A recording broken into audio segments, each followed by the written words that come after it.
It's me, it's the GOC, coming to you live to tape 25 feet below the surface of the Earth. Wait, wait a minute. We haven't gone through this in a while, but it's still true that I'm live. I'm definitely live. It's Sunday. And I'm taping it at the same time. Hello? McFly? Fuck it. You guys get the idea. You get the concept. Live to tape. Welcome back, IWC. Welcome back, pro wrestling fans, to Guardian of Chaos, the YouTube channel, here for Chaos Corner. One man, unique, unedited, unscripted, raw dog for you, the fans, on another special edition of Story Time here on the channel. Fans, I can't thank you enough. We had thousands of viewers again this past week, so we're really growing by leaps and bounds, coming up on that 1 million total views, over 3,000 videos here on the channel. Go to the playlist, check them out. Everything from this date in pro wrestling history to story time to flashback to live reports from the WWE and AEW to classic matches, in-ring videos of my own career and anyone I've ever worked with, Hall of Fame speeches. There isn't anything that you don't get here on the channel, including almost 700 chaos clips that are under 3 minutes for those of you with the brain of a dehydrated BB. From pillar to post and coast to coast and border to border, that's what we cover here on the channel, bringing you a much-needed distraction, a stress reliever, if you will, to this show, because this isn't a fucking podcast, it's a show. So let's jump right into it. As I take attendance here, OTS Tribal Queen, my moderator, here, check. My brother from another mother, Austin Nance, my other moderator, here, check. Bueller.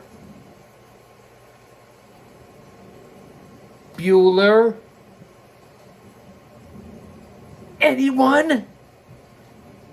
All right, fans, much love and respect. I can't thank you enough for being here. As I've said, I got this AI bitch in my back pocket, so she's going to be interfering here on the show. And you guys know I got heat with her. Heat 101. Let me see if I can get off to a successful start here on Chaos Corner. Story time. Alexa, higher the volume. The bitch actually listened to me. Wow. Now there's going to be the man right there. November 17th, 1996, Dwayne Johnson's debut at the Royal Rumble in Madison Square Garden, New York City. I guess I always wondered what it would be like to be a head coach in the NFL. I've been around the game my whole life and made some very good friends who coached at the highest levels there. So the itch always felt strong in me. Oh, maybe you can get some Quell shampoo or, I don't know, something for that itch. What'd I say, man? Kayfabe, don't be so sensitive. Too much? Too soon? Let me know. Leave a comment in the Premiere chat or in the like section, the comment section. Drop an elbow on that like button. As I always say, it's Sunday, so I'm a little discombobulated here on Chaos Corner. Over the years, when I thought about what it was specifically that I liked about coaching, it was never the bright lights or the glitz of the position. It was always the rush of finding talented athletes, guiding their careers, and helping them become, hopefully, better people along the way. It's called giving back, for those of you out there that don't know what the hell we're talking about here. You don't give back, you ain't shit. All the great coaches I admired did a wonderful job of making those rookie breakouts their players for life, no matter what happened over the course of their careers. The best leaders invested in the people as well as their talent, and that was the part that most appealed to me. Not on DEI, Not on your skin color, your sexuality, your identity, or your creed, or where you come from, or what you look like, but based on the content of your character and how hard you work. Who's best qualified for the job, male, female, no matter what skin color or creed or heritage that you come from. And that's why all this affirmative action, DEI stuff is all a bunch of bullshit, because we're all created equal. All men were created equal, same thing as women who were created from the rib of man, not to walk behind him, but to walk alongside of him. This isn't a political or religious show. This is just telling you the truth and the facts, so that when you leave here and go to the next barbecue or venue or event or work or water cooler or pub or tavern, wherever the fuck it is that you hang out with, that you could actually bring historical fact and something that means something that's relatable, that you've done your own research on. That's why you come here. This show isn't better than anyone else's. That's for damn sure, but it's unique. And that's what we do here, to try to provide something for you, so that when you walk out of here and turn this off, you're a better person for when you got here. Whether it's comedy, history, truth, facts, respect, that's why you're here, or for even entertainment purposes. Let's remember that here at Chaos Corner. Well, I never did get the reins of an NFL team, but I was hired into a position where I could discover and influence hungry new talent. The global franchise I worked for might have said football on their business cards, but my approach to finding new talent was certainly inspired by that world. Which is why when Dwayne Johnson hit our radar, my coach's sensibilities were at an all-time high.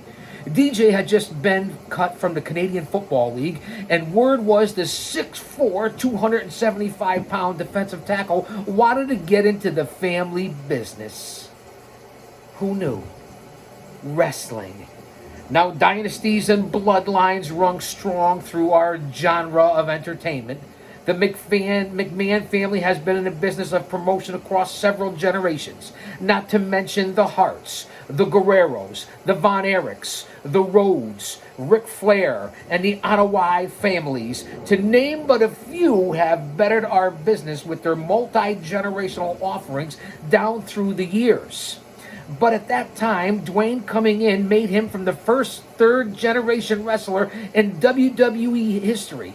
His father, Rocky Johnson, became one half of the first black WWF Tag Team Champions of all time, and his grandfather was the legendary Samoan wrestler and promoter, the High Paramount Chief Peter Maivia. Not to mention his grandmother, Leah Maivia, was one of wrestling's first ever female promoters. Pretty interesting stuff that I'm sure a lot of you guys and gals have researched. So Rock came to us with the perfect mix of business mind, wrestling blood, and football heart. And after spending time with him, I really began to understand how I'd mold the developmental process for new wrestlers if I were in charge of that area, which I wasn't just yet, to make it more like other franchises' sports pipelines. Something AEW needs to do in current 2024, just to give you a little tidbit of information from my viewpoint. So Rock came to us with the perfect mix of business mind, wrestling blood, and football heart. As I said, with Dwayne, we knew we didn't want to rush him to the main show too soon, or let him languish on the smaller shows for too long. But even a blue chipper like Dewey needed what anyone who achieves greatness needs: reps away from the bright lights. Hence the independence, hence cable access, hence all those different tours, training. You guys understand that pro wrestling, independent pro wrestling, is the backbone of this business. WWF needed somewhere out of the way to let the next generation of wrestlers work in their act, as a new stand-up comic would. Pardon me, the rumble, stumble, bumbling. The next generation, no matter their pedigree, everyone needs a quieter corner to swing and miss before the eyes of the world are on them. Let the next generation of wrestlers work on their act the way, as I said, the new stand-up comics hit the small clubs to work on their material. That was the point that I was getting up to tie this up like a little bow. And it's true about independent pro wrestling. As I said, a few swings and misses before the eyes of the world are on them, and this is reoccurring reality that brought up a big flaw in the ongoing developmental of the WWF, where we were a talent-driven juggernaut that didn't have our own pipeline for developing talent. Now remember, fans, I am reading this for the very first time live here on the air with you at the same time. I've never read this before. So when you hear me stumble or mumble or hesitate a little bit, which is what I do on the regular on this channel anyway, it's because we're doing this together for the very first time. And to the whole point of a pipeline process, even the WWF in the mid-90s figured this out, and that's something that AEW should be doing with ROH. That's just the way it is. TNA should be doing the same thing with Impact Wrestling and so on and so forth. You have to do this. This is something that was this way 20 years ago, 30 years ago, 50 years ago. Things haven't changed. Listen, the dates may have changed, the players may have changed, but the game doesn't change. Hence the saying, don't change the play. Don't hate the player, hate the game. I think that makes sense. You guys know what I'm talking about. At the beginning of Vince McMahon's run in the 80s, he used the territories to find himself the best talent. It was a practice some would say collapsed the system altogether, because Vince harvested other companies until there was no talent left. But as we rolled through the 90s and many of the other companies went out of business or began to wind down, a great big warning light appeared on the WWF's dashboard. We had no feeder system to keep the talent shelves stocked, because in the 90s, the independents were in the shits. They were in the shitter. Pardon my language. It's the truth. And now here in 2024, going into 2025, and last year in 2023, the independents are like a territory system of their own right now throughout this whole country, and that's the feeder system. That's what we're talking about here. That's why NXT is so important, although just a third brand in the WWE. That's why I keep saying, I've repeated it several times, how AEW needs to do the same thing. Whether it was Rampage or Collision or when they had AEW Dark, they had the right concept. I don't know where you went wrong on that one, TK, but it's a fact. So you got to get repetitions. You got to get time in the ring. Nothing. How do you get to Carnegie Hall? Anyone? How do you get to Carnegie Hall? I'll give you a second to think about that. Practice, practice, practice. So this still rings true. You had the territories that was a pipeline. The indies went to shit because all the big companies folded under Vince's reign of terror. And then we went back to the feeder system of the independence of today's system. And you see NXT and so on and so forth. Again, I'm repeating myself here, just so you guys and gals understand what we're talking about and how important it is. And if you've never stepped in the ring or stepped through that curtain or been in this business or taken a bump or have experienced, then you don't know what the fuck you're talking about. Like half to 2/3 of these podcasts that are out there, and that's why this is a show. And I'm repeating again, and every time I repeat myself, you should take a swig off the bottle of water, or beer, whatever it is that you have.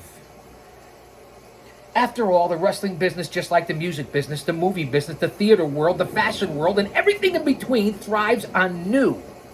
And relying on smaller, more independent wrestling companies to incubate your top prospects, all we had at the time was a risky proposition.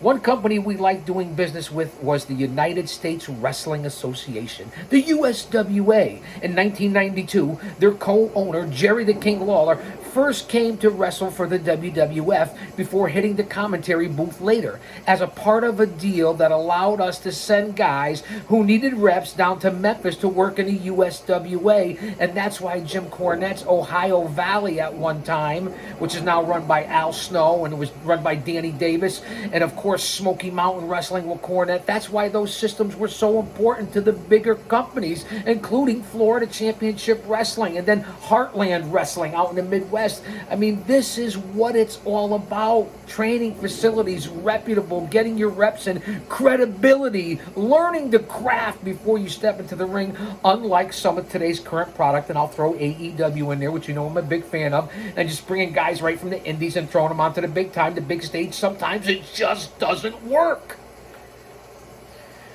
You see, I get a little frustrated with this topic, right? It was the preferred place to send Dwayne so he could figure out his persona and timing in the ring off Broadway, so to speak. So even though he didn't need as much time as most because of his heritage and his athletic ability, you still need the time. The thing about expectation is that it brings with it a ton of pressure. After only a few months in Memphis, word came from Vince that not only did he want Dwayne to debut on the main WWF roster, but he wanted him to do it live on pay-per-view and at Madison Square Garden.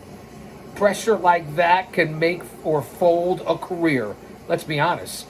I feel, anyway, it's just my opinion, but when Dwayne came through the curtain as the newly named Rocky Maivia, wearing the smile that the world would come to know on the big screen, I knew he was flourishing and not wilting under the big bright lights of New York City. If you can make it there, you can make it anywhere. It's up to you. New York, New York. No? Too much? He slapped the fans' hands while everyone on commentary, myself included, told the viewers at home exactly what we thought of the new guy. Now there's going to be the man right there, to quote good old JR. My first public thoughts on DJ were direct and honest. Before he debuted, I got to know Dwayne as a human being behind the scenes, and he felt he had the immeasurable qualities that all the greats had. I said greens. Plus the more immeasurable qualities of passion, reliability, intelligence, and a steely drive to be the top guy in this business. So when he got into the ring in Madison Square Garden that night, I really did feel like we were seeing the birth of something and someone that was going to rise to the top of our business. By that time, I'd seen a lot of talented people come and go for various reasons. But even a blind man could see that this kid was going to be something special. With the match underway, his developmental training down in Memphis helped him to hold his own in there with a seasoned heavyweight and the legends like Jake the Snake Roberts, Crush, Goldust Dustin Rhodes, Barry Windham, and the King. Rock ended up in a 2-on-1 situation after all his teammates were eliminated, leaving room for the rookie to shine alone on his big debut. And then boom! Rocky hit a crossbody on Crush, eliminating the big Hawaiian Pehawai Melihiri Kane, Pupule Wiki Wiki, Aloha and Mahalo from the GOC.